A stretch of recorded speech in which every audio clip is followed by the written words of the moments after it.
Cenizas que florecen, un fanfic de redención de Tomura Shigaraki Fandom. Boku no Hero Academia / My Hero Academia. Prólogo. Lo que queda después del fuego. El mundo no termina con una explosión.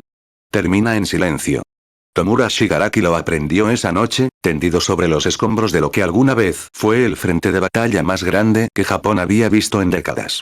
El polvo se asentaba lentamente sobre todo. Sobre los héroes caídos, sobre los villanos derrotados, sobre él mismo, que yacía de espaldas mirando un cielo que comenzaba a teñirse de los primeros colores del amanecer. No sentía nada. O más bien, sentía demasiado, y su cerebro había decidido apagarse como mecanismo de defensa. Le dolía todo.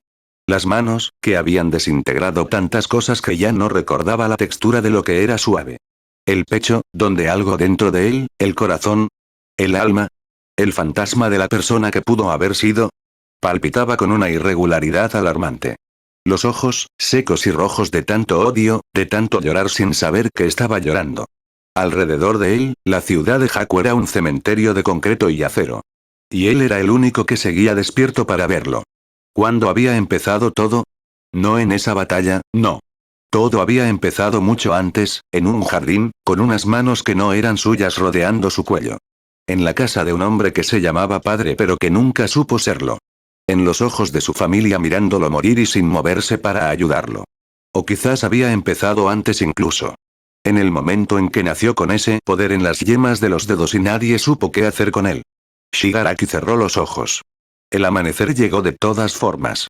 Y con él, algo que no esperaba. Una mano sobre su hombro. No la mano de All for One. No la mano de un héroe que venía a arrestarlo. Una mano pequeña, temblorosa, que dudó antes de posarse. Una mano que pertenecía a alguien que también había sobrevivido cuando no tenía ninguna razón para hacerlo. Abrió los ojos. Izuku Midoriya lo miraba desde arriba, con la cara cubierta de sangre seca y polvo, con los brazos envueltos en vendajes improvisados que él mismo se había hecho con jirones de su traje destrozado. Con los ojos verdes que siempre habían sido demasiado brillantes para un mundo tan oscuro como este. ¿Sigues vivo?, dijo Midoriya. No era una pregunta. Sí, respondió Shigaraki, y su propia voz le sonó extraña, como si perteneciera a alguien más. Midoriya no dijo nada durante un momento muy largo. Luego se sentó en los escombros, a su lado, y miró el mismo horizonte. Yo también, dijo finalmente. Y eso fue todo. Dos personas en ruinas, mirando el amanecer de un mundo que todavía no sabían cómo reconstruir. Así empezó todo.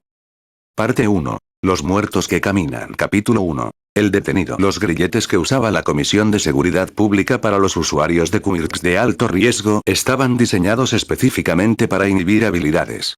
Eran de un metal gris sin nombre que suprimía los nervios de una manera que los científicos todavía no terminaban de explicar bien, pero que funcionaba.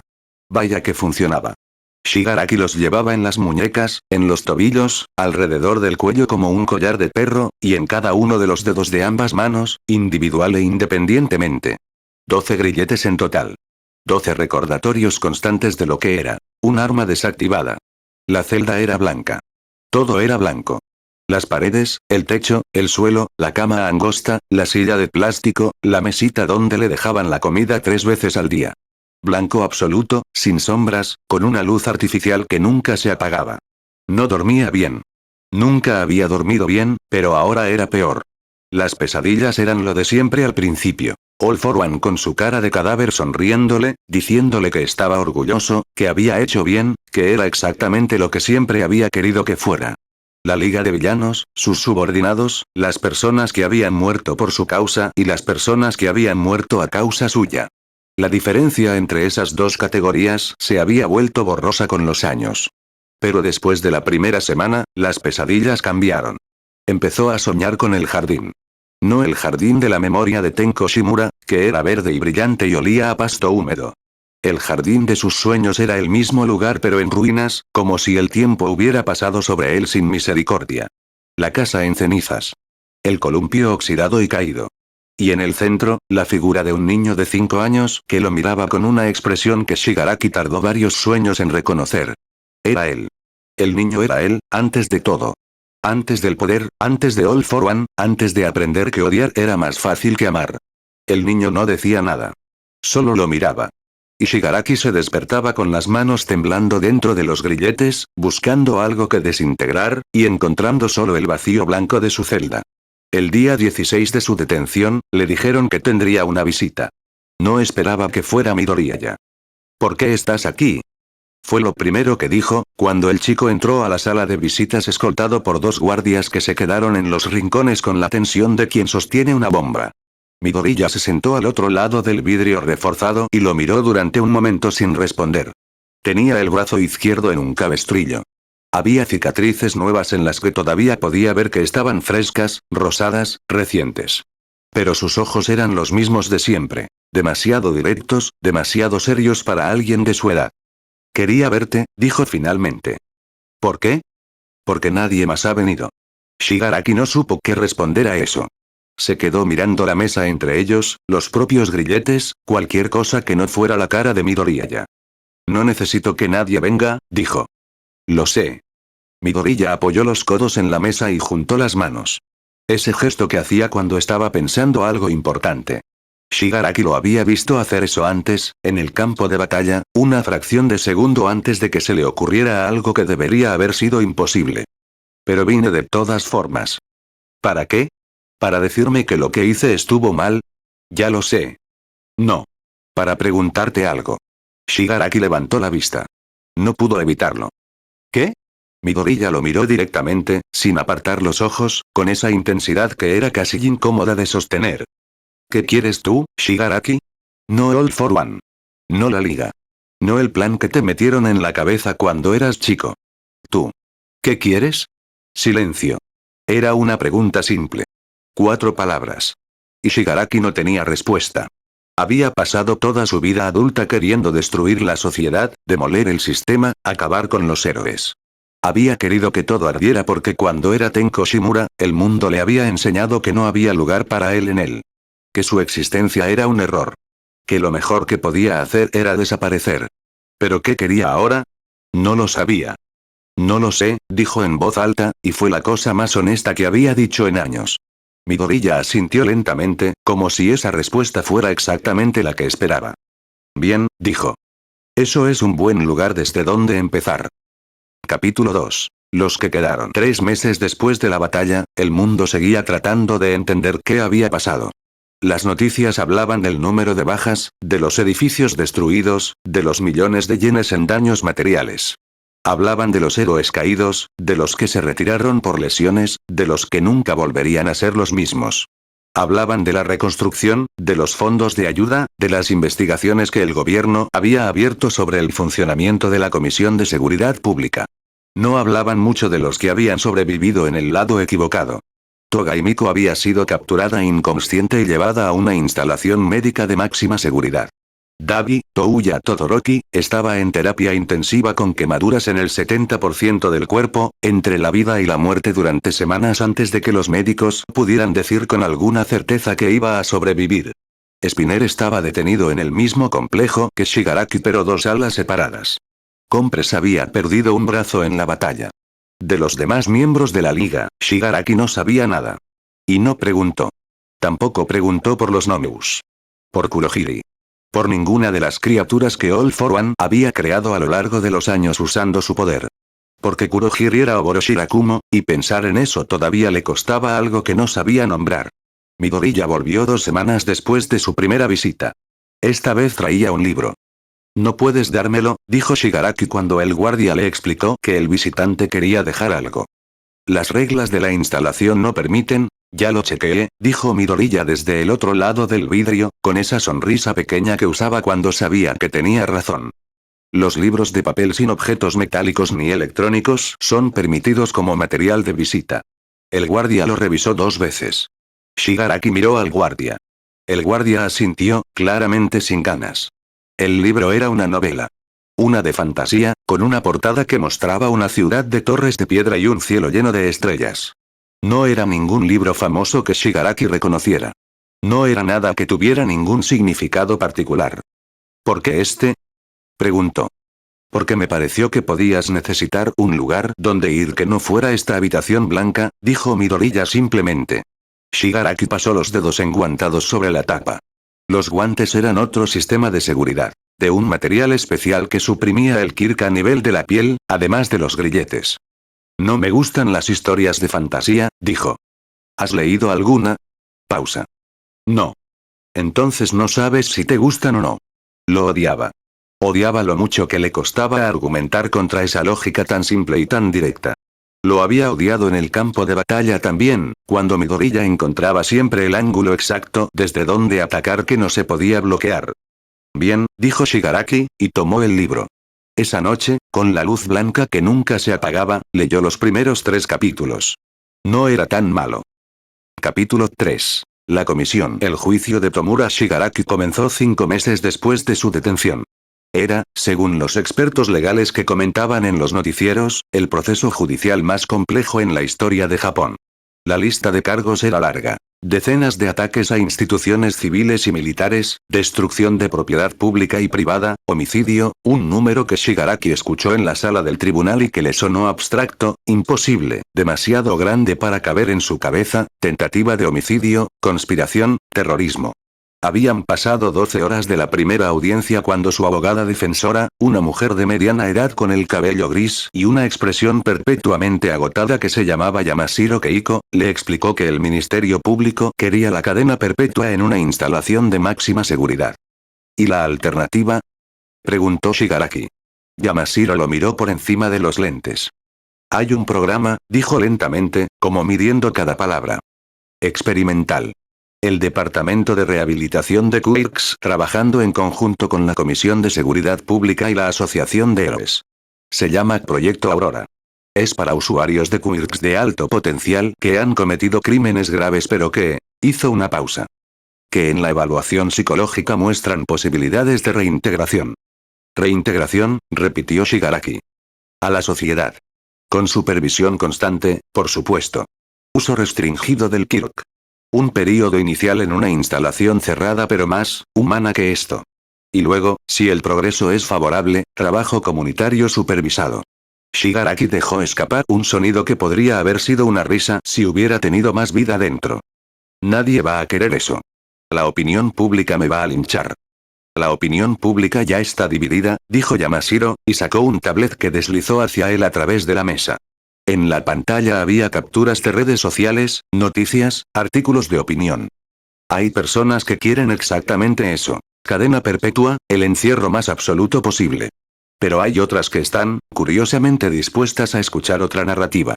La narrativa, leyó Shigaraki mientras pasaba las páginas con un dedo enguantado, era la historia de Tenko Shimura. Del niño que había perdido a toda su familia en un accidente que no fue un accidente. De All for One, el verdadero villano de la historia, que había usado a ese niño roto para construir un arma. De la manipulación que había empezado a los 5 años y nunca había parado. Midoriya había hablado en público. Había dado una declaración, ante las cámaras y los periodistas, explicando lo que sabía de la historia de Shigaraki. No lo había disculpado, había sido cuidadoso en hacer esa distinción, pero había pedido que se considerara el contexto. Que se viera la persona detrás del villano. ¿Por qué haría eso? Preguntó Shigaraki en voz baja. Yamashiro tomó el tablet de vuelta. Eso tendría que preguntárselo a él. La siguiente vez que Midoriya vino a visitarlo, Shigaraki lo miró durante un momento largo antes de hablar. ¿Por qué diste esa declaración? Midoriya no fingió no saber de qué hablaba. Porque era la verdad, dijo. La verdad no siempre necesita ser dicha. En este caso sí. Arriesgaste tu reputación. La gente va a pensar que eres blando, que estás del lado equivocado, y que, me importa más lo que es correcto que lo que la gente piensa, dijo Midoriya, y lo dijo con tanta simplicidad, con tanta falta de drama, que Shigaraki no supo cómo responder. Se quedaron en silencio un momento. No merezco eso, dijo Shigaraki finalmente. Quizás no. Pero el sistema de justicia debería basarse en qué es lo más útil para todos, no solo en lo que la gente merece o no merece. Y mantener a alguien con tu potencial encerrado de por vida sin intentar nada más, Midoriya frunció el ceño ligeramente. No me parece útil. Para nadie. Ni siquiera para las víctimas. Las víctimas merecen justicia. No sé si la justicia y la venganza son la misma cosa. Shigaraki lo miró durante un momento largo. Eres muy raro, Midoriya. Sí, dijo Midoriya, y esta vez la sonrisa fue un poco más grande. Eso me dicen. Capítulo 4. Proyecto Aurora. El Proyecto Aurora existía desde hacía 3 años antes de que Shigaraki llegara a él. Había sido fundado por la doctora Ana Fujimoto, una psicóloga especialista en traumas con quirks y una historia personal que incluía haber sido tomada como rehén por un villano a los 8 años y haber decidido dedicar su vida a entender por qué las personas se convertían en lo que se convertían. Era baja, de unos 50 años, con el cabello cortado muy corto y gafas redondas. Tenía un quirk que Shigaraki descubrió en su primera sesión. Podía ver las emociones de las personas como colores que emanaban de sus cuerpos. No leerlas exactamente, sino verlas, como si la gente estuviera siempre rodeada de un aura que mostraba lo que sentía. ¿Eso no lo hace todo más difícil?, preguntó Shigaraki en esa primera sesión, desde el sillón donde lo habían sentado frente a la doctora. El cuarto de terapia no era blanco. Era de un gris neutro con elementos cálidos. Una planta en la esquina, una alfombra azul, cuadros abstractos en las paredes. ¿El qué? Ver lo que sienten las personas todo el tiempo. Debe ser agotador. La doctora Fujimoto lo miró con algo que podría haber sido sorpresa o apreciación. Sí, dijo. A veces lo es. Pero también me ha dado mucha información que de otra manera no tendría. Hizo una pausa. ¿Qué ves tú, Shigaraki, cuando miras a otras personas? Obstáculos o herramientas, respondió él sin pensarlo. ¿Nada más? Pensó en eso durante un momento. A veces veo cosas que no quiero ver. ¿Cómo qué? No respondió de inmediato. Miró la planta en la esquina. Era una planta de hojas grandes y oscuras que no reconocía, pero que se veía robusta, bien cuidada. Cuando miro a alguien que tiene lo que yo nunca tuve, dijo finalmente. Una familia. Un propósito que eligieron ellos. Un lugar donde pertenecen. Bajó la vista a los guantes. A veces veo eso y no sé si lo que siento es odio o otra cosa. ¿Envidia? No. Frunció el ceño. Algo más parecido a pérdida. Como si hubiera perdido algo que nunca tuve. La doctora Fujimoto anotó algo en su cuaderno. Eso tiene un nombre, dijo. ¿Cuál? Duelo por lo que podría haber sido. Shigaraki no dijo nada durante un momento muy largo. Eso suena estúpido, dijo finalmente. ¿Por qué? Porque no puedes llorar algo que no existió. Claro que puedes, dijo la doctora con una calma que era imposiblemente irritante. La gente lo hace todo el tiempo. Lloran por las versiones de su vida que nunca tuvieron. Por los caminos que no tomaron. Por las personas que no pudieron ser. Es uno de los duelos más complicados precisamente porque no hay un objeto concreto que lo origina. Solo, la ausencia de algo. Shigaraki volvió a mirar la planta. La primera sesión no iba a ser tan difícil, dijo. La doctora sonrió ligeramente. Las primeras sesiones siempre son las más difíciles. Porque todavía estamos aprendiendo cómo hablar. Parte 2. Aprender a existir. Capítulo 5. El programa. El proyecto Aurora no era lo que Shigaraki había imaginado. Había esperado algo parecido a una prisión con mejor decoración. Un lugar donde los guardianes siguieran siendo guardianes aunque los llamaran de otra manera, donde las reglas siguieran siendo cadenas aunque fueran de otro material. La instalación estaba en las afueras de una ciudad secundaria cuyo nombre no se publicaba en ningún lado. Era un complejo de varios edificios conectados, con un jardín interior al que los participantes del programa podían acceder durante horas específicas. Las habitaciones eran individuales, pequeñas pero con ventana. Había una biblioteca compartida, un área de ejercicio, una sala común. Había 6 participantes en el programa cuando Shigaraki llegó. Ninguno tenía un perfil tan alto como el suyo. Ninguno había causado daños ni remotamente cercanos a los suyos. Pero todos tenían una historia que, en cierta manera, tenía algo en común con la suya. Habían llegado al lado equivocado de la ley empujados por cosas que habían empezado mucho antes de sus primeros crímenes. El primer mes, Shigaraki no habló con ninguno de ellos. Hacía lo que le pedían. Las sesiones con la doctora Fujimoto, las evaluaciones con el equipo médico que monitoreaba el estado del Kiruk bajo los inhibidores, los talleres grupales donde un facilitador hablaba de estrategias de regulación emocional y Shigaraki se sentaba en el fondo con los brazos cruzados sin decir nada. Pero escuchaba. Escuchaba a una chica de 22 años que tenía un Kirk que le permitía crear ilusiones tan vívidas que las personas no podían distinguirlas de la realidad, y que había usado eso para robar durante años porque su familia no tenía dinero y el sistema educativo le había cerrado todas las puertas legítimas. Escuchaba a un hombre de 30 años que tenía un kit de fuerza aumentada y había terminado en las organizaciones criminales porque nadie le había ofrecido otra opción cuando tenía 16 y necesitaba comer. Escuchaba a una adolescente de 17 años que había sido captada por una célula de extremistas a los 14 y que todavía a veces defendía ideas que hacían que el facilitador tuviera que detener la sesión para respirar. No decían nada que Shigaraki no supiera. Pero escucharlos decirlo en voz alta, con sus propias voces, sin el filtro de la retórica de All for One o de la Liga, era diferente. Era más real, de alguna manera. La chica de las ilusiones se llamaba Akemi. Un martes por la tarde, en la biblioteca, se sentó en la mesa de al lado de la que él ocupaba sin pedirle permiso y abrió un libro sin decir nada. Shigaraki la miró. ¿Qué? Dijo ella sin levantar la vista. Nada. Si me vas a mirar así, por lo menos dime qué piensas. Estaba pensando que eres valiente, dijo Shigaraki, y se sorprendió a sí mismo diciéndolo. Akemi sí levantó la vista entonces. Por sentarme aquí. Por hablar en los grupos. De las cosas que hiciste. Ella lo consideró durante un momento. No soy valiente. Solo estoy cansada de cargarlo sola. Volvió al libro. Tú nunca hablas en los grupos. No. ¿Por qué? Shigaraki pensó en cómo responder.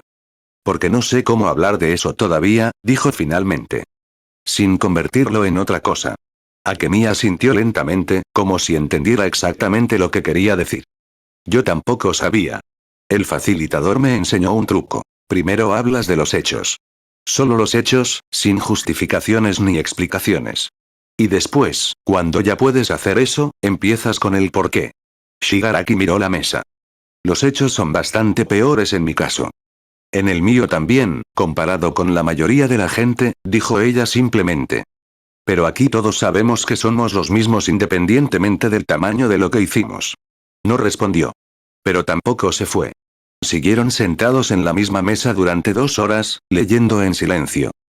Capítulo 6. Sesiones. Con la doctora Fujimoto, las sesiones tenían un ritmo que Shigaraki fue aprendiendo a reconocer. Empezaban con lo que ella llamaba una revisión de la semana. Cómo había dormido, qué había comido, qué había sentido, si había habido momentos de ansiedad o de lo que ella llamaba con cuidado pensamientos intrusivos del pasado. Después había una parte de trabajo, que podía significar muchas cosas, desde hablar de un recuerdo específico hasta hacer ejercicios que le parecían ridículos a Shigaraki, hasta que empezó a notar que funcionaban. Y al final siempre había 5 minutos de algo que la doctora llamaba ancla al presente. Describir 5 cosas que podía ver, 4 que podía escuchar, 3 que podía tocar. Era una técnica de grounding. Para cuando el pasado se sentía demasiado real.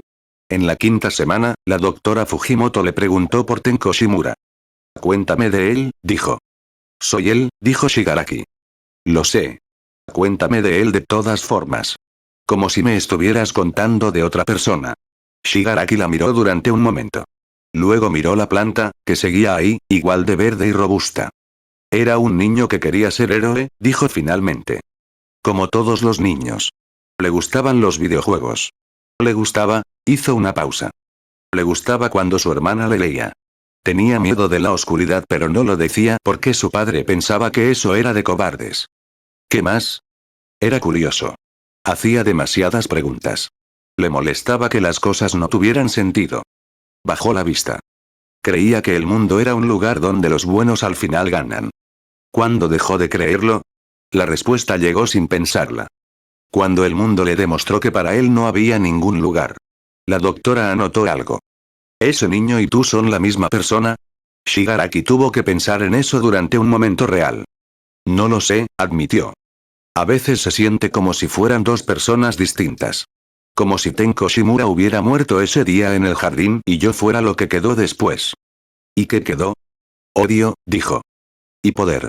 Y la sensación de que si todo tenía que ser destruido, podría ser yo quien lo destruyera. ¿Y ahora? Miró sus manos enguantadas. Ahora no sé qué soy. Eso, dijo la doctora Fujimoto suavemente, es posiblemente lo más honesto que me has dicho desde que empezamos. Capítulo 7. Cartas. A los 3 meses en el programa, la doctora Fujimoto propuso una tarea que Shigaraki recibió con todo el escepticismo que tenía. Quiero que escribas una carta, dijo. ¿A quién? A Tenko Shimura. Silencio. Es una técnica, explicó la doctora antes de que pudiera protestar. La carta no es para enviar. Es para hablar con una parte de ti que lleva mucho tiempo sin tener voz. Puedes escribir lo que sea. Lo que harías diferente, lo que entiendes ahora que no entendías antes, lo que quisieras que él supiera. Eso es lo más raro que me han pedido en este programa, dijo Shigaraki. ¿Lo harás? Lo hizo. Le tomó 4 días. No porque no supiera qué escribir, sino porque cada vez que intentaba empezar, algo dentro de él se resistía con una fuerza que reconocía. El mismo mecanismo que durante años lo había mantenido funcionando sin pensar demasiado en lo que había dejado atrás. Finalmente, en la noche del 4.º día, cuando la instalación estaba en silencio y la única luz era la de su cuarto, abrió el cuaderno que le habían dado y escribió. La carta empezaba. No sé cómo dirigirme a ti. No sé si eres yo o si eres alguien que ya no existe. Y continuaba durante 8 páginas. Habló del jardín. De la familia. De los años con All for One que al principio habían sentido como un rescate y que después se habían convertido en otra prisión. De la liga, de sus compañeros, de las cosas que había hecho en nombre de una ideología que había adoptado porque le daba un marco donde su dolor tenía sentido. De los momentos en los que había dudado y había ignorado la duda porque la alternativa era demasiado aterradora. Y al final, escribió. No sé si puedo ser las dos cosas. Tú y yo. Tenko y Tomura. El niño que quería ser héroe y el hombre que quiso destruir todo. Pero quizás eso es lo que necesito descubrir. Se la llevó a la doctora Fujimoto sin leerla de nuevo. Si la releía, la rompería. La doctora la leyó en silencio mientras Shigaraki miraba la planta. ¿Puedo preguntarte algo? Dijo la doctora cuando terminó. Sí. Escribes. No sé si merezco seguir siendo. ¿Qué quisiste decir con eso? Shigaraki consideró la pregunta. Exactamente lo que dice. ¿Tienes pensamientos de hacerte daño? No. Lo pensó. No, no de esa manera. Es más, una pregunta filosófica. Si hice lo que hice, ¿cuál es el argumento para que siga existiendo? ¿Cuál crees tú que es? No lo sé todavía. La doctora cerró el cuaderno y lo dejó sobre la mesa entre ellos. Hay una respuesta que muchas personas en tu situación encuentran útil, dijo. No como justificación de lo pasado, sino como orientación hacia el futuro. La idea de que continuar existiendo tiene valor si se usa para intentar, en la medida de lo posible, reparar algo de lo que se rompió. No puedo reparar lo que rompí. No todo. Pero algo. Y ese algo importa. Shigaraki no respondió de inmediato. Miraba el cuaderno sobre la mesa. ¿Usted cree que es posible? Preguntó finalmente. ¿Para alguien como yo? La doctora Fujimoto lo miró directamente durante un momento. Sí, dijo. Creo que es posible. No fácil. No rápido. No sin consecuencias. Pero posible. Era la primera vez que alguien se lo decía sin que sonara a propaganda o a trampa. Capítulo 8. Visitas. Midoriya seguía viniendo. Una vez por mes, luego cada 2 semanas cuando el programa lo permitió. Traía cosas. Libros siempre, a veces comida del exterior que tenía que pasar por las revisiones de seguridad, pero que el equipo del programa había aprendido a facilitar porque los pequeños placeres importaban en un lugar donde todo estaba controlado. Un día trajo takoyaki en un recipiente que todavía estaba tibio. Shigaraki lo miró durante un momento sin decir nada. ¿Cuándo fue la última vez que comiste takoyaki? Preguntó Midoriya. No lo recuerdo. Entonces. Midoriya empujó el recipiente hacia él con una sonrisa. Comieron en silencio por un momento.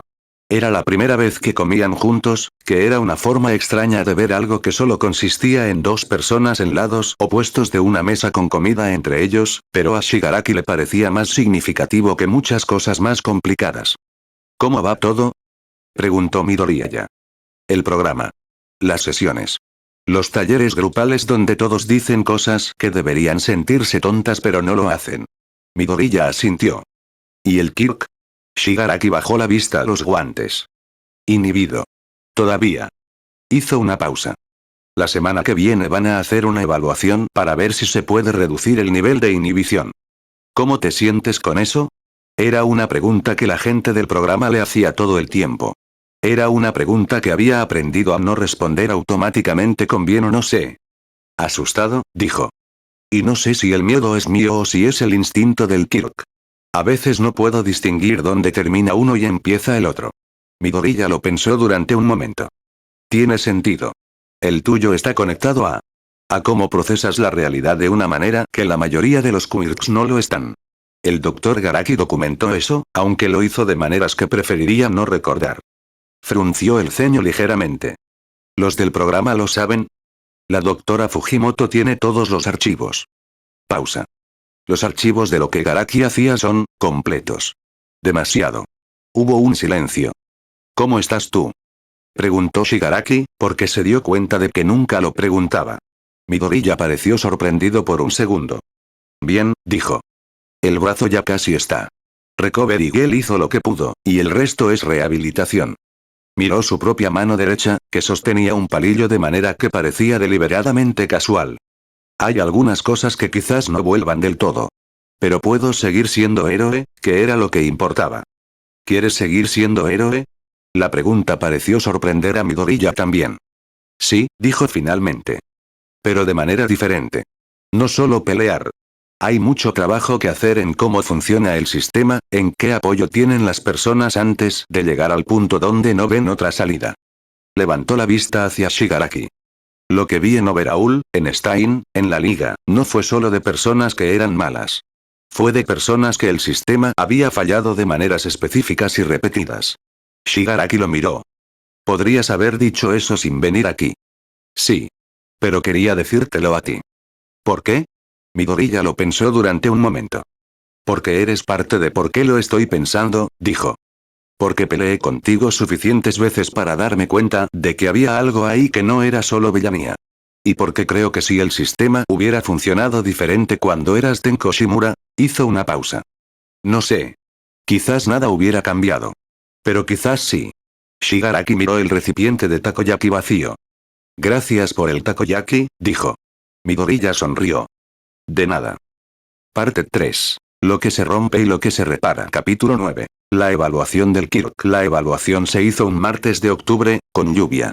El equipo que la realizaba incluía a 3 especialistas en Quirks, a la doctora Fujimoto, y a 2 guardias de seguridad que permanecieron en los extremos de la sala con la tensión de quien sabe que en teoría está controlando algo que en la práctica podría no ser controlable. Le quitaron los guantes primero. Los inhibidores de los dedos después, uno por uno. Shigaraki sintió el Kirk volver como una marea. No era exactamente un dolor, pero tampoco era neutro. Era la sensación de algo que siempre había estado ahí y que había aprendido a suprimir, volviendo a su lugar.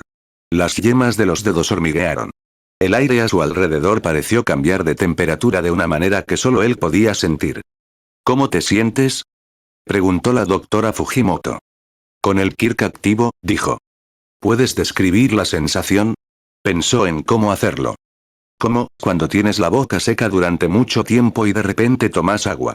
Pero el agua es destructiva y tienes que decidir si bebes o no. Uno de los especialistas anotó algo con mucho interés. ¿Puedes activarlo? Preguntó la especialista principal, una mujer con Kirk de análisis que podía ver la estructura molecular de las cosas. Solo en el objeto frente a ti. Habían puesto frente a él una piedra gris sobre una mesa de metal. La piedra no era especial, era solo un objeto de prueba. Shigaraki la miró. Extendió una mano. Posó un dedo sobre la superficie. La piedra se desintegró. Era la primera vez en meses que usaba el Kirk de manera activa y consciente. La sensación era compleja. Parte alivio, parte poder, parte algo que se parecía peligrosamente a satisfacción. Y también, debajo de todo eso, algo nuevo que no había estado antes. Una conciencia de lo que estaba haciendo. Una separación entre él y el impulso del Kirk que le permitía observarlo en lugar de solo actuar desde él. ¿Podrías detenerlo? Preguntó la especialista. Retiró el dedo. La desintegración se detuvo. Hubo un silencio.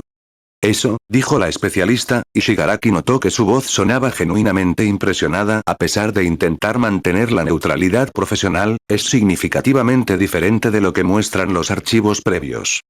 El control voluntario ha mejorado, dijo la doctora Fujimoto, y Shigaraki supo que lo sabía porque lo había estado midiendo en las sesiones, de maneras que no siempre había nombrado explícitamente pero que él había sentido. Sigo sin controlar el alcance completamente, dijo Shigaraki. El Kirk quiere extenderse. Siempre quiere más de lo que intento hacer. Ese es exactamente el tipo de conciencia que necesitamos para trabajar, dijo la especialista. Le redujeron los inhibidores de las muñecas. Mantuvieron los del cuello. Lo dejaron sin los guantes a partir de ese día, bajo la condición de que usara guantes de su propia elección en cualquier momento que estuviera en contacto con otras personas. Shigaraki eligió guantes de algodón negro. Se los puso esa noche y se quedó mirándolos durante un momento en el reflejo de la ventana de su cuarto. Sus manos. Por primera vez en mucho tiempo, se veían como suyas. Capítulo 10. Fractura. El sexto mes en el programa, algo se rompió. No de manera dramática. No de la manera en que Shigaraki había esperado que las cosas se rompieran, si es que lo había esperado. Fue en un martes ordinario, en un taller grupal ordinario, cuando el facilitador propuso hacer un ejercicio donde cada uno describía el momento en que se dio cuenta de que había cruzado una línea que no podía descruzar. Los otros participantes hablaron. Shigaraki escuchó. Y cuando llegó su turno, abrió la boca para decir algo, no sabía qué, y lo que salió en cambio fue: no puedo. El facilitador lo miró. ¿No puedes hacer el ejercicio? No puedo. Shigaraki hizo una pausa. No hay un momento. Hay cientos. Hay una progresión que no tiene un punto específico donde todo se torció porque empezó antes de que pudiera elegir nada. ¿Y eso qué significa para ti? Que no sé quién tiene la culpa. Su voz sonó extraña, más apagada que de costumbre. All for One me formó. Me eligió cuando era un niño. Me enseñó a ser lo que fui. Pero yo tomé decisiones. Yo elegí seguir cuando habría podido irme. Yo elegí actuar cuando habría podido no hacerlo. ¿En qué medida crees que esas elecciones fueron libres? No completamente. Pero tampoco completamente no libres. El facilitador asintió. Eso es algo que los filósofos han discutido durante siglos, dijo. La intersección entre determinismo y agencia. Entre lo que te formó y lo que elegiste. No me interesan los filósofos, dijo Shigaraki. Me interesa si lo que yo hice fue mi culpa o no. ¿Y cuál crees que es la respuesta? Se quedó en silencio durante un momento que se extendió demasiado. Las dos cosas, dijo finalmente. Al mismo tiempo. Y no sé cómo vivir con eso. Esa noche no durmió. No fue una pesadilla lo que lo mantuvo despierto. Fue algo más difícil que una pesadilla. Fue el recuerdo vívido y sin distorsión de caras reales. No caras de sus archivos de crímenes, no nombres en una lista, sino momentos específicos que su memoria había archivado con una claridad que en ese instante no le pedía. Una mujer que había intentado huir de uno de los ataques de la liga y no había podido. Un edificio que se había desmoronado con gente adentro porque su Kirk no discriminaba entre objetivos. Una ciudad que había despertado diferente después de que él había actuado sobre ella. Se sentó en el borde de la cama, con las manos sobre las rodillas, y se quedó ahí hasta que el sol empezó a entrar por la ventana. A la mañana siguiente le dijo a la doctora Fujimoto lo que había pasado. La doctora lo escuchó en silencio. Cuando terminó, dijo: ¿Sabes cómo se llama lo que describiste? No. Culpa adaptativa, dijo. Es diferente de la culpa que paraliza. La culpa que paraliza te dice que eres fundamentalmente irreparable, que no sirve de nada intentar nada. La culpa adaptativa te dice: esto que hice causó daño real, y eso importa, y tiene consecuencias, y quiero actuar de manera diferente en el futuro. Hizo una pausa. Lo que describiste suena a culpa adaptativa. No se sintió adaptativo a las 3 de la mañana. No. A las 3 de la mañana nada se siente adaptativo. La doctora juntó las manos sobre la mesa. ¿Sabes qué hiciste bien? ¿Qué? No trataste de escapar de esos recuerdos. Los dejaste estar. Y esta mañana viniste aquí y me los contaste. Eso es exactamente lo que el proceso necesita. Shigaraki la miró. Esto es progresar. Dijo. Porque se siente como retroceder. Sí, dijo la doctora. A veces progresar se siente exactamente así. Capítulo 11. Touya. 7 meses en el programa, llegó una noticia que Shigaraki no esperaba. Dabi, Touya Todoroki, había salido de la terapia intensiva. Estaba en recuperación. Iba a sobrevivir. Se lo dijo la doctora Fujimoto en una sesión, con la misma calma con la que decía todo, y Shigaraki se quedó mirando la planta durante un momento antes de responder. ¿Por qué me dices eso? Porque eras su líder. Porque pasaste años con él. Porque pensé que querrías saber. ¿Qué va a pasar con él? Está siendo evaluado para un programa similar a este. No aquí, en otra instalación. Hizo una pausa. La familia Todoroki ha estado presente. Shigaraki cerró los ojos por un momento. Touya Todoroki. Dabi. Un hombre que había llegado a la liga con su propio odio perfectamente formado, que no necesitaba que All for One lo moldeara porque ya estaba moldeado por otra clase de monstruo. Que había sobrevivido quemándose desde adentro hacia afuera durante años, literalmente. Él odiaba más que yo, dijo Shigaraki en voz baja. ¿Eso importa? Supongo que no. Abrió los ojos. ¿Hay alguna manera de que pudiera comunicarme con él? La doctora lo pensó. No en este momento del proceso. Quizás más adelante, si ambos están en condiciones de hacerlo y los equipos lo aprueban. Shigaraki asintió. No sabía qué le diría a Touya si pudiera hablarle. Pero sentía que había algo que necesitaba decir. No una disculpa exactamente, porque no había modo de disculparse por lo que ambos habían sido parte de. Sino quizás simplemente, el reconocimiento de que habían estado en el mismo lugar oscuro durante mucho tiempo y que ahora los dos estaban tratando de encontrar un camino hacia afuera. ¿Qué sientes cuando piensas en él? Preguntó la doctora. Shigaraki pensó. Algo parecido a lo que siento cuando pienso en mí mismo, dijo finalmente. Pero desde afuera. La doctora anotó algo. Eso se llama empatía, dijo. Shigaraki la miró. No creo que yo, ¿por qué no? Porque durante años no la tuve. O si la tuve, la suprimí también la empatía no desaparece del todo, dijo la doctora. Se puede suprimir, sí. Se puede enterrar bajo capas de defensa y mecanismos de protección. Pero no desaparece. Que la estés sintiendo ahora no significa que siempre la tuviste pero fingiste que no. Significa que las capas que la enterraban se están volviendo más delgadas. Capítulo 12. El Jardín Real. 8 meses en el programa, los participantes comenzaron a tener acceso extendido al jardín interior. No era un jardín particularmente extraordinario. Algunos árboles, plantas en macetones, un banco de piedra, un camino de piedras que describía un círculo. Pero tenía tierra real debajo de los pies y cielo real arriba, y eso, Shigaraki descubrió, importaba más de lo que habría pensado. Akemi solía estar ahí en las tardes. El hombre de fuerza aumentada, Kenji, a veces también. Los demás participantes venían y se iban. Nadie tenía obligación de interactuar, y eso hacía que las interacciones que ocurrían fueran más genuinas. Un día, Shigaraki se encontró en el jardín con una pala en la mano. El facilitador del programa había propuesto, de manera completamente opcional, que los participantes que quisieran podían ayudar a plantar un nuevo sector del jardín. Flores que florecerían en primavera. Era un ejercicio de proyección hacia el futuro. Plantar algo sin ver el resultado inmediato. Shigaraki se había presentado sin saber exactamente por qué. Estaba ahí, mirando la pala y el hoyo que supuestamente debía hacer, cuando Akemi se acercó. ¿Primera vez que jardineas? Preguntó. Primera vez en todo, dijo él. Mira. Ella tomó su propia pala y le mostró. Así. No tan profundo, no tan superficial. Trabajaron en silencio durante un rato. La tierra estaba húmeda por la lluvia de días anteriores y tenía un olor que Shigaraki no sabía cómo describir excepto que era el olor de algo vivo. ¿Por qué viniste a esto? Preguntó Akemi. No lo sé exactamente. Yo vine porque el facilitador dijo que era ver a largo plazo. Y yo nunca pude hacerlo. Ver a largo plazo. Presionó un bulbo de tulipán en la tierra y lo cubrió con cuidado. Siempre vivía en el momento. En la siguiente cosa que necesitaba. El siguiente trabajo, la siguiente fuga, la siguiente mentira para sobrevivir. No pensaba en la primavera siguiente.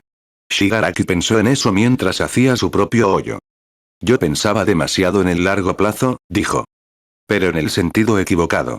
En la destrucción del sistema, en el mundo que vendría después. Siempre el futuro abstracto. Nunca el mañana concreto. ¿Y ahora? Ahora pienso en la próxima sesión. En el próximo libro. En si va a llover. Hizo una pausa. Es una diferencia rara, no sé si es mejor o peor. Es más pequeño, dijo Akemi. Pero lo pequeño es lo que te mantiene.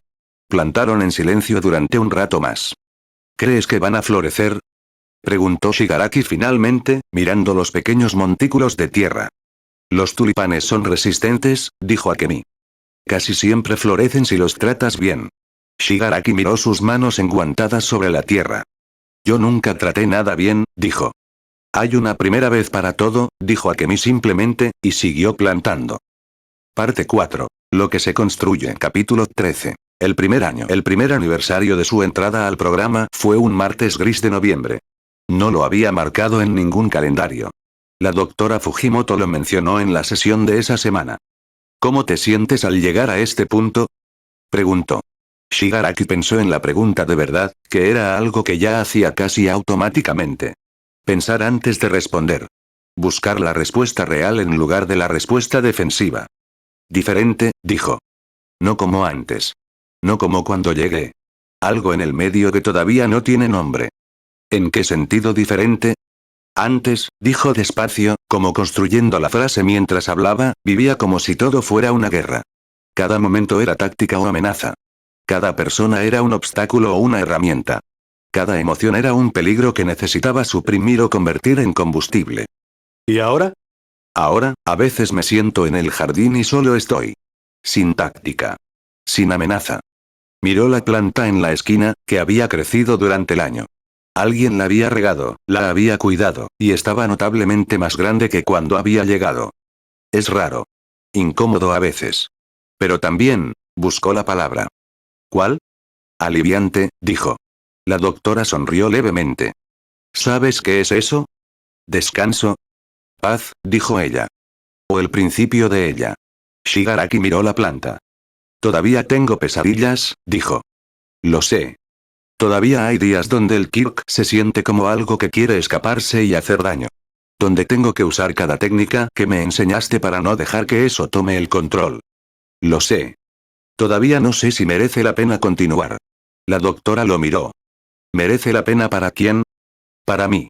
Para las personas que tuvieron que pagar el precio de lo que hice. ¿Merece la pena que yo siga aquí y que ellos no? Esa es una pregunta que no tiene respuesta directa, dijo la doctora. Pero te haré una pregunta diferente. ¿Qué harías con el tiempo que tienes si decidieras que sí merece la pena? Shigaraki pensó en eso durante un momento largo. No lo sé todavía, dijo. Pero quiero descubrirlo. Entonces eso, dijo la doctora Fujimoto, es suficiente. Capítulo 14. Nana. 1 año y 3 meses después de su entrada al programa, la doctora Fujimoto le preguntó si quería saber algo sobre Nana Shimura. Shigaraki la miró durante un momento muy largo. ¿Cómo? Hay registros. De cuando era heroína activa. Material de archivo que la Asociación de Héroes ha compartido con el programa a petición mía, si tú quisieras verlo. ¿Por qué lo pediste? Porque eres su nieto, dijo la doctora simplemente. Y porque creo que hay una parte de tu historia que no has podido ver todavía. Shigaraki tuvo que pensar en eso durante varios días. Nana Shimura era el nombre de una persona de quien había aprendido que debía odiar. All for One le había hablado de ella como de la heroína que lo había abandonado, que había elegido su deber sobre su familia, que lo había dejado en manos de un padre que no supo qué hacer con él. El relato de All for One hacía que Nana fuera parte del sistema que lo había fallado. Pero All for One también era el hombre que había manipulado cada aspecto de su vida desde que tenía 5 años. ¿Cuánto de lo que le había dicho sobre Nana era verdad? Sí, dijo finalmente. Quiero verlo. Los archivos eran un montón de documentos, fotografías y vídeos de entrenamiento, reportes de misiones, entrevistas de archivo. Pasó una tarde entera con ellos, sentado en la sala de trabajo con los guantes puestos, aunque no los necesitara para no tocar los documentos físicos. Nana Shimura en los vídeos era diferente de lo que había imaginado. No era la figura abstracta de traición que All for One había construido. Era una mujer real. Alta, de cabello oscuro recogido, que se reía con facilidad y hablaba con sus colegas con una calidez que era obvia incluso a través de la pantalla. Que en las entrevistas hablaba de los héroes como de personas con responsabilidades que iban más allá de lo individual. En uno de los documentos, una carta que había escrito a uno de sus estudiantes, había una frase que Shigaraki tuvo que leer 3 veces. El mayor error que puedo cometer es creer que puedo ser todo para todos. A veces proteger a alguien significa alejarse de ellos para que el peligro no los alcance. No es fácil. No siempre es lo correcto. Pero cuando el amor y el deber están en conflicto, a veces lo único que puedes hacer es elegir el camino que menos daño causa al final. No era una disculpa. No era dirigida a él. Pero de alguna manera, leyéndola, algo dentro de Shigaraki se movió. Ella no lo había abandonado porque no le importara. Lo había dejado ir porque tenía miedo de lo que All for One le haría si lo encontraba a su lado. Y ese miedo había sido correcto, All for One lo había encontrado de todas maneras, y mira lo que había pasado, pero había sido un miedo que venía de querer protegerlo. No se lo perdonaba. No todavía, quizás no nunca completamente. Pero entendía que no era la traición unidimensional que le habían enseñado que era. Esa noche, en el jardín, miró el sector donde había plantado los tulipanes. Algunos habían florecido en primavera, unos meses antes. Él los había visto. Akemi había tomado una foto y se la había dado en papel porque no había manera de enviarla digitalmente. Todavía tenía la foto. La sacó del bolsillo y la miró. Flores rojas sobre tierra oscura, en un jardín de una instalación de rehabilitación, plantadas por sus propias manos en el otoño anterior. Tú también las plantaste, le dijo al aire, a nadie, a la persona que quizás podría haber sido si las cosas hubieran ido diferente. Las plantaste y crecieron. Capítulo 15. Midoriya y la pregunta. 1 año y 6 meses después, Midoriya llegó a una visita con algo diferente en la cara. No era la seriedad habitual ni la intensidad de siempre. Era algo más parecido a nerviosismo, que en él se manifestaba como una energía extra que no terminaba de quedarse quieta. Los dedos de la mano que tenía libre haciendo pequeños golpeteos sobre la mesa, el pie que se movía ligeramente bajo ella. ¿Qué pasa?, preguntó Shigaraki directamente. Midoriya paró los dedos. Tengo que preguntarte algo y no sé si es demasiado pronto, dijo. Pregunta. Hay una iniciativa. Midoriya lo miró de frente. El departamento de rehabilitación, junto con la asociación de héroes y un par de ONGs que trabajan con jóvenes en riesgo, están desarrollando un programa. Un programa de intervención temprana para menores con quirks difíciles que están siendo marginados del sistema educativo o captados por grupos extremistas. Shigaraki lo escuchó en silencio. El programa necesita personas que puedan hablar con esos jóvenes, continuó Midoriya. Personas que entiendan ese proceso desde adentro. Hizo una pausa. Pensé en ti. Silencio. ¿Estás diciendo que quieres que yo hable con adolescentes en riesgo?, dijo Shigaraki lentamente. Sí. Yo que destruí una ciudad. Tú que empezaste siendo un niño con un quirk que nadie supo manejar y que terminó siendo captado por el peor manipulador que este país ha producido, dijo Midoriya. ¿Quién mejor para hablarle a alguien que está en ese camino? No estoy en condiciones de hacer eso, dijo Shigaraki. El programa todavía, no ahora. A futuro.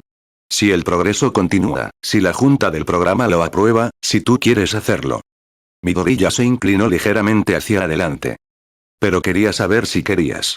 Porque si no quieres, no tiene sentido seguir con la idea. Shigaraki lo miró durante un momento largo.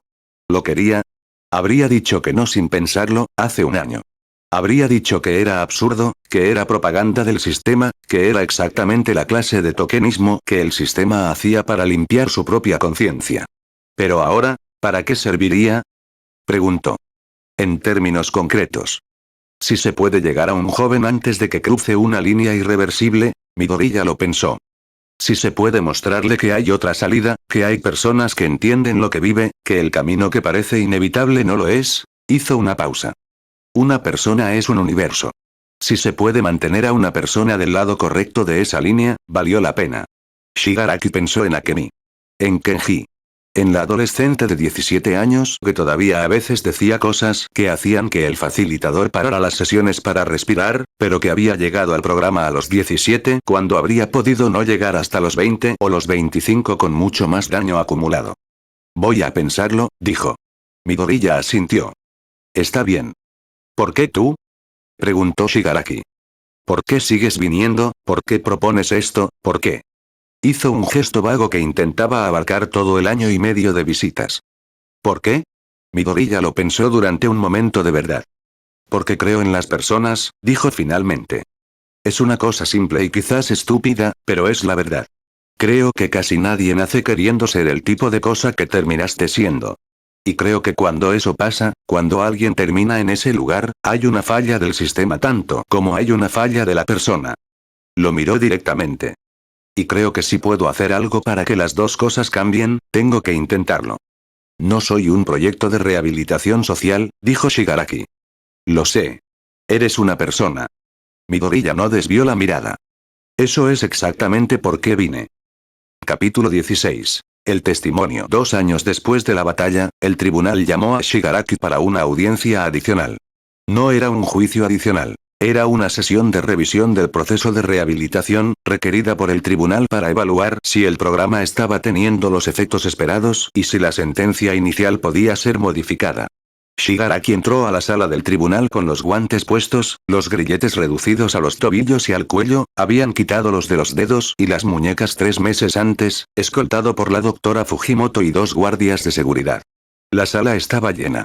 El público incluía periodistas, representantes de la Asociación de Héroes, representantes de las familias de las víctimas, y otras personas cuyos roles Shigaraki no identificó de inmediato. Fue hasta que se sentó frente al panel de jueces que notó, en las filas del público, una cara familiar. Endeavor, Enji Todoroki, estaba ahí. Con la postura rígida de siempre, la cara que nunca mostraba nada fácilmente. Pero estaba ahí. Shigaraki no lo buscó con los ojos de nuevo. La sesión fue larga. La fiscalía presentó el historial de crímenes, nuevamente, con la minuciosidad de quien sabe que la lista es su argumento más fuerte. La defensa presentó los informes del programa, el progreso documentado, las evaluaciones de la doctora Fujimoto y del equipo de Quirks. Cuando llegó el momento en que Shigaraki podía hablar, hubo un silencio en la sala. Se había preparado para esto.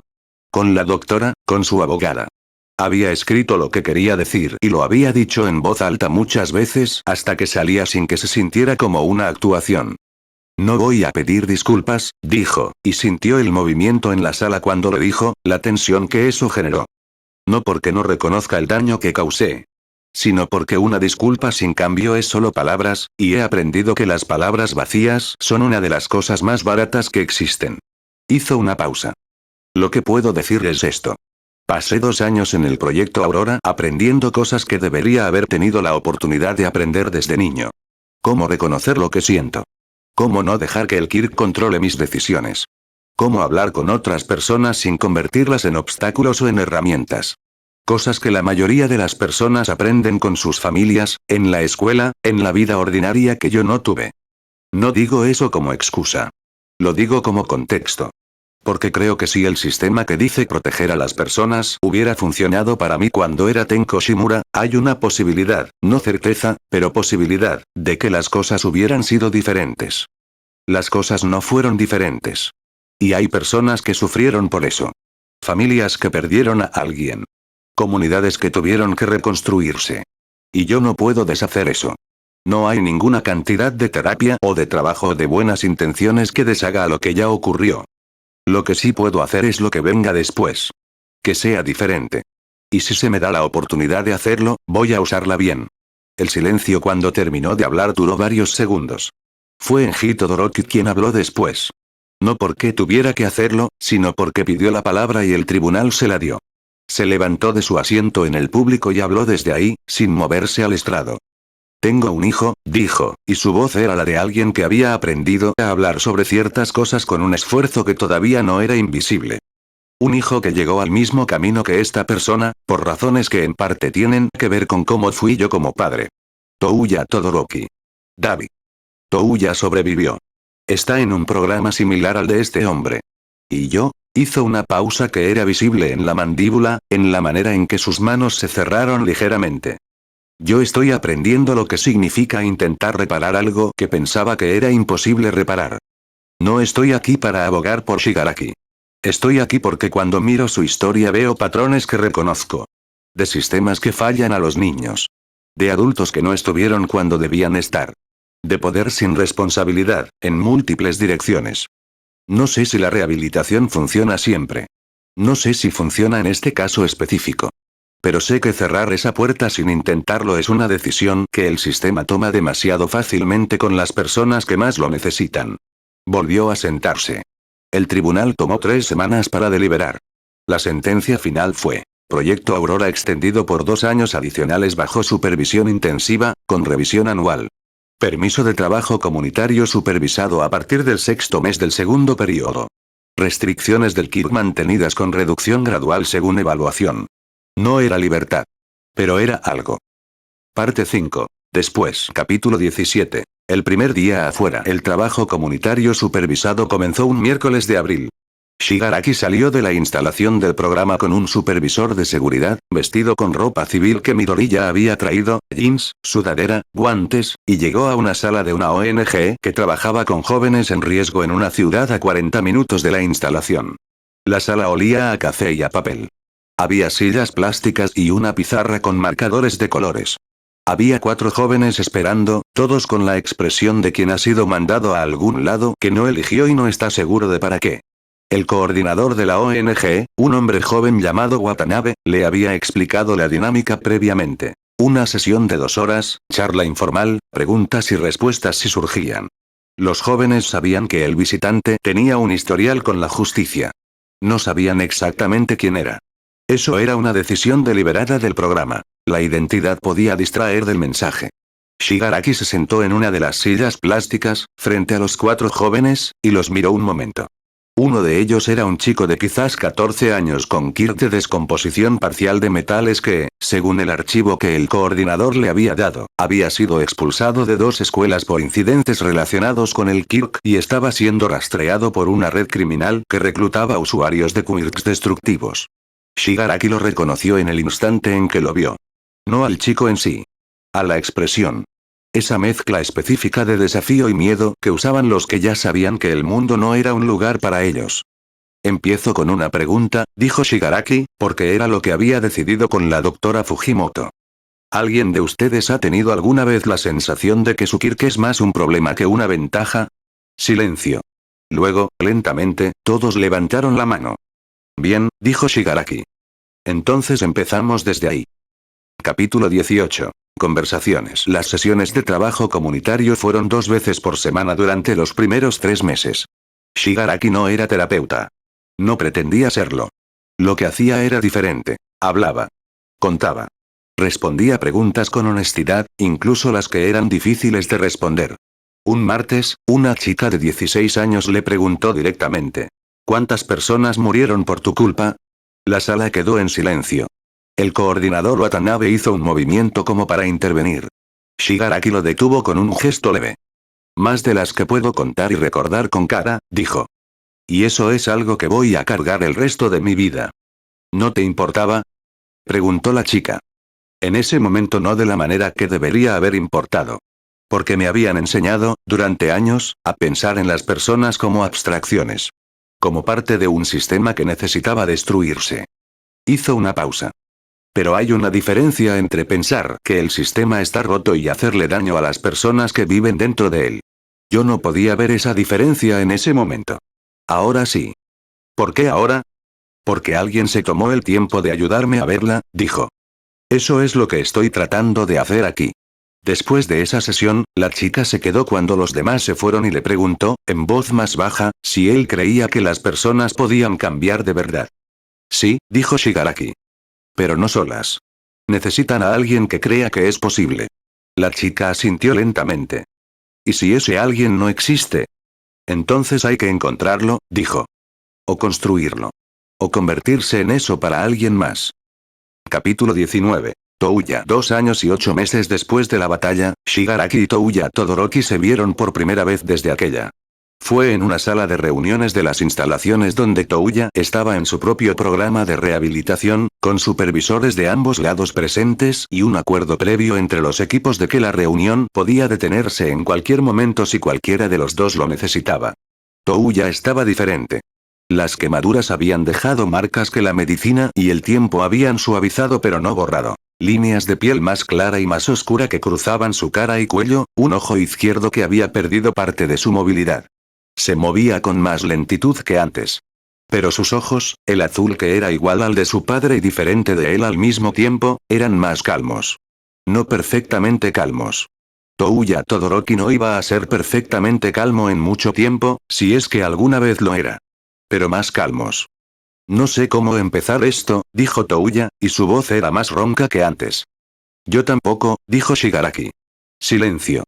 Te odié, dijo Touya finalmente. En el programa.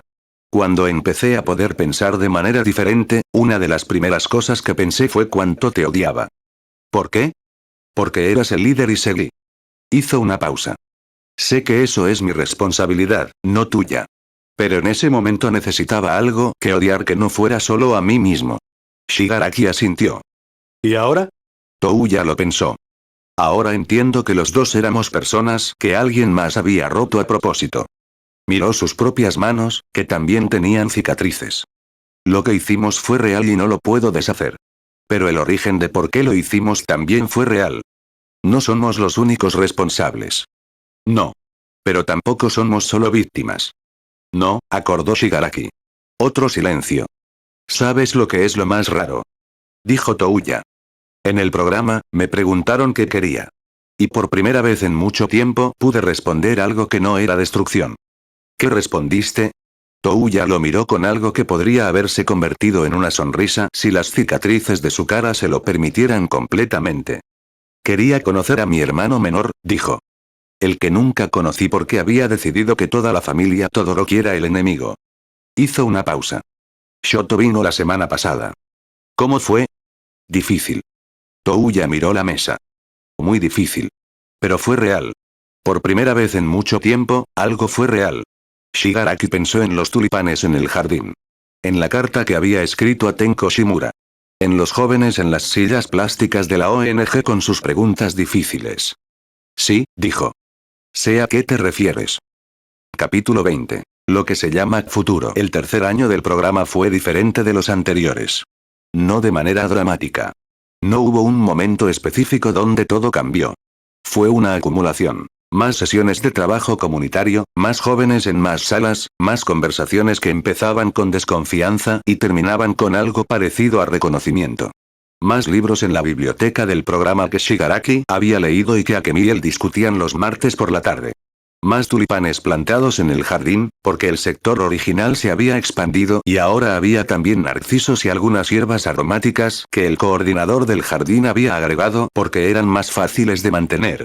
Más visitas de Midoriya, que ahora venía no solo como visitante sino en su rol oficial de colaborador del programa, porque la Asociación de Héroes había formalizado su participación en el proyecto Aurora. Un día, después de una de esas visitas, Midoriya le preguntó algo que no esperaba. ¿Cómo te llamas? Shigaraki lo miró. Ya sabes cómo me llamo. Sé cómo te llamabas. Y sé el nombre que usabas. ¿Pero cómo quieres que te llamen ahora? Era una pregunta que la doctora Fujimoto le había planteado meses antes, de manera diferente, como parte de un ejercicio de identidad. Que no había podido responder en ese momento. La pensó ahora. Shigaraki era el nombre que All for One le había dado. El nombre del villano que había sido. Tenko era el nombre del niño que había sido antes. El niño que había muerto y que de alguna manera estaba empezando a existir de nuevo, en fragmentos, en los recuerdos que ya no quemaban tanto como antes y en las partes de sí mismo que estaban aprendiendo a estar presentes. Shimura, dijo finalmente. Creo que Shimura. El apellido de su abuela. El apellido que nunca había usado porque le habían enseñado que era una traición usarlo. Pero que era suyo de todas formas. Midoriya asintió, y en su cara había algo que Shigaraki, Shimura, reconoció como respeto. Shimura, dijo Midoriya, como probando la palabra. Bien. Capítulo 21. La sesión final, por ahora la última sesión formal del programa, no el final del proceso, que la doctora Fujimoto explicó que era un continuum, sino el final de la fase inicial, fue en un martes de primavera, con sol entrando por la ventana del cuarto de terapia. La planta en la esquina había crecido tanto que habían tenido que moverla a un macetón más grande. Seguía igual de verde. ¿Cómo te sientes hoy? Preguntó la doctora Fujimoto. Nervioso, dijo Shimura. Y algo que no sé si llamar esperanza porque la palabra me parece demasiado grande todavía. ¿Qué tan grande? Como si no me cupiera todavía. Como si la estuviera sosteniendo la de afuera y todavía no supiera cómo llevarla adentro. La doctora sonrió. Eso tiene sentido. La esperanza es una práctica, no un estado permanente. Se desarrolla con el tiempo. ¿Cuánto tiempo? Todo el que necesites. Shimura miró la planta. ¿Sabe lo que aprendí que más me sorprendió? Dijo. ¿Qué? Que no soy lo que hice. Hizo una pausa. Quiero decir, soy responsable de lo que hice. Eso no cambia. Pero no soy solo eso. Miró sus propias manos en los guantes de algodón negro. Hay más. Siempre hubo más, dijo la doctora. Estaba enterrado debajo de muchas cosas. Pero siempre estuvo ahí. Tenko Shimura creía en los héroes, dijo. Creía que el mundo podía ser mejor. Se lo robaron. Levantó la vista. Estoy tratando de recuperarlo. La doctora Fujimoto no dijo nada durante un momento. ¿Sabes qué me dijo All for One sobre ti? Preguntó la doctora. En los archivos. No fue a mí directamente, fue en los registros de sus propios archivos que la fiscalía compartió con el programa. ¿Qué? Dijo que eras su obra maestra. Que había tomado algo roto y lo había convertido en exactamente lo que quería. Shimura la miró. ¿Y? Y yo creo que eso es lo más interesante de tu caso, dijo la doctora. Porque alguien que era supuestamente su obra maestra está sentado aquí diciéndome que quiere recuperar la fe en los héroes que All for One le robó. Hizo una pausa. Eso no suena a su obra maestra. Eso suena a algo que él no pudo controlar del todo. Shimura tardó un momento en procesar eso. Siempre hubo algo que no pudiste quitarme, murmuró, casi para sí mismo. Exactamente, dijo la doctora.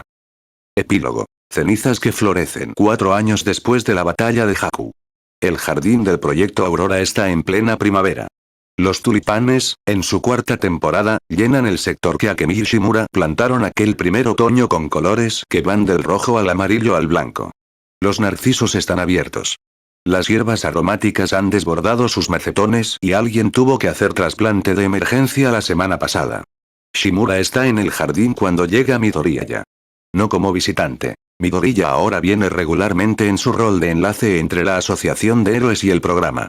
Trae la carpeta con la agenda de la semana debajo del brazo y una bolsa de papel de la panadería que está a 2 cuadras de la instalación. Traje panes, dice.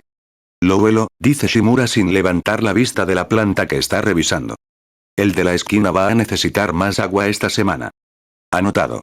Midoriya se sienta en el banco de piedra. ¿Cómo estuvo la sesión del miércoles con el grupo nuevo? Difícil. Shimura se endereza y lo mira. El chico de 14 años. El de descomposición de metales. Me recordó a mí a esa edad. No en los detalles, pero en la energía. ¿Pudo hablar? Al final de la sesión, sí. Shimura saca los guantes de algodón del bolsillo y se los pone, por costumbre más que por necesidad estos días.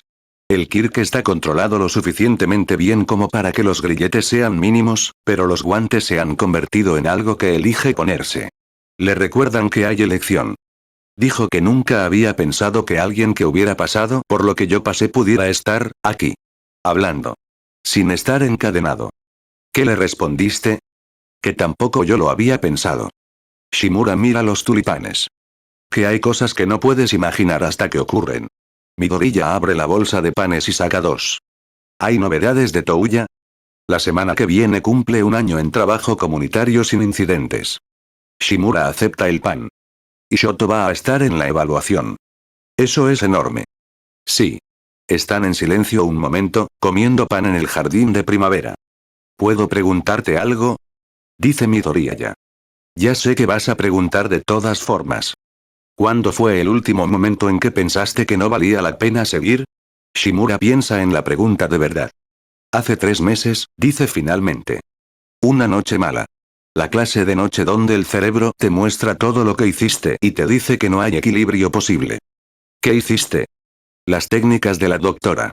El ancla al presente. Hace una pausa. Y escribí. Esa carta que le escribí a Tenko Shimura, la primera, hace 4 años. La he reescrito muchas veces. Cada vez es diferente. ¿Qué dice ahora?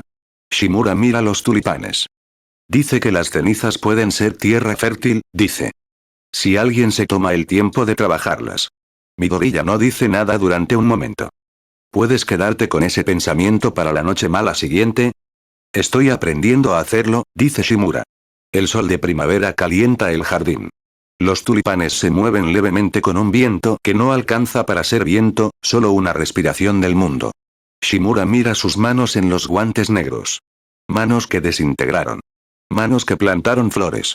Manos que sostuvieron libros y escribieron cartas y a veces, en las sesiones con los jóvenes de sillas plásticas, gesticula Rom sin que él se diera cuenta mientras hablaba de cosas que le importaban. No son manos diferentes. Son las mismas. Pero han aprendido a hacer cosas nuevas. ¿Sabes qué pensé cuando me preguntaste qué quería, esa primera visita?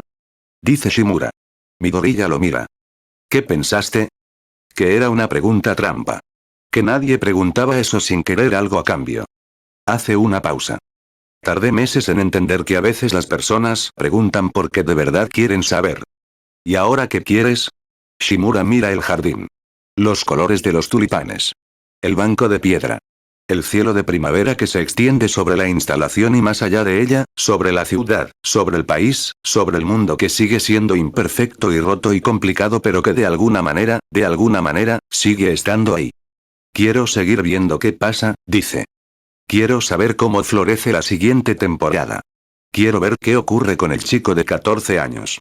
Quiero reescribir la carta una vez más, en algún punto, cuando tenga algo nuevo que decir. ¿Y? Y quiero que haya algo diferente en el mundo porque yo estuve en él. Lo dice despacio, midiendo las palabras. No grande. No heroico. Solo, diferente. Para una persona, o para dos. Que sea suficiente. Midoriya lo mira durante un momento largo. Luego sonríe. Eso, dice, suena exactamente como querer ser un héroe. Shimura lo mira. No, dice. Suena como querer ser una persona. A veces, dice Midoriya, son lo mismo. El viento pasa de nuevo por el jardín. Los tulipanes se inclinan y se enderezan. Y en el banco de piedra, dos personas que estuvieron en lados opuestos de algo que casi destruyó el mundo comen pan y miran las flores que crecieron de la tierra que trabajaron con sus propias manos. El sol sigue brillando. La primavera sigue siendo primavera. Y Shimura Tenko, que también es Tomura Shigaraki, que también es alguien que todavía no tiene nombre completo pero que lo está encontrando, respira el aire de la mañana y decide, una vez más, que quiere saber qué viene después. Una vez más. Y eso es suficiente. Fin. Nota de la autora. Este fanfic nació de la pregunta. ¿Qué pasa después? No con la batalla, no con el mundo, sino con la persona. Con Tomura Shigaraki, que fue Tenko Shimura, que es ambos y ninguno y algo en construcción. No hay respuestas fáciles aquí. La redención no es un destino, es un proceso. Es imperfecto, es doloroso, es lleno de noches malas y mañanas que de todas formas llegan. No borra el daño causado. Pero puede coexistir con él. Gracias por leer. Cenizas que florecen, fin del documento. Personajes de My Hero Academia / Boku no Hero Academia de Kohei Horikoshi. Este fanfic es una obra de ficción sin fines de lucro.